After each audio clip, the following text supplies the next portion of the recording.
Is a guru required on the spiritual journey? If you are human, yes. And what I mean by that is, I don't mean human just as in, do you have a body, are you breathing? A guru is not required in theory.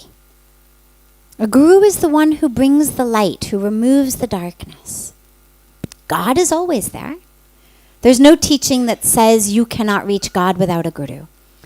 But the reason I say if you're human is, one of the key challenges of being human is our own ego. Somebody teaches us something, we're learning something, and our own ego in there is thinking, well, that doesn't pertain to me, or, well, yeah, I already know that, or yeah, I can do that, or yeah, I'm smarter, or no, that's not right, or whatever it may be. So somebody could literally be shining the light in you, but you've got the curtains closed. Sun is there, sun is on. But if we're living in a dark room, attached to our curtains, as us, convinced that our curtains are our identity, convinced that this is who I am, you're never going to see the light. The guru comes in, grabs those curtains, says, oh, there's the light. So if you happen to be free of that which makes us human, if you happen to be free of an ego,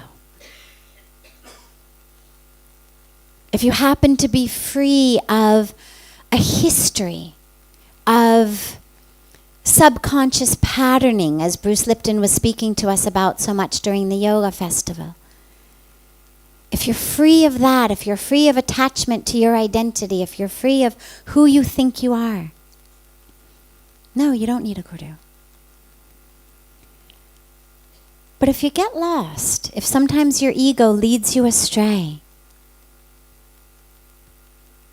if you get caught up in judgment, if you get caught up in competition, if you get caught up in materialism, if you get caught up in who you think you are, yes, a guru is necessary, because the guru's the one who keeps you in line. And, as I always say, it's not always fun. Think about how a lump of clay feels on the potter's wheel that goes around and around and around.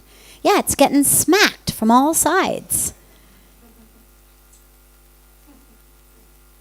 The ego doesn't like it. But at the end of the day, what you've got is actually something that's something. Kailash Kher was here, the very famous singer was here the day before yesterday.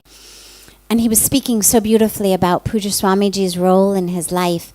And he said, you took the earth, you took the dirt, you took the pieces, you took just that which was mere material potential.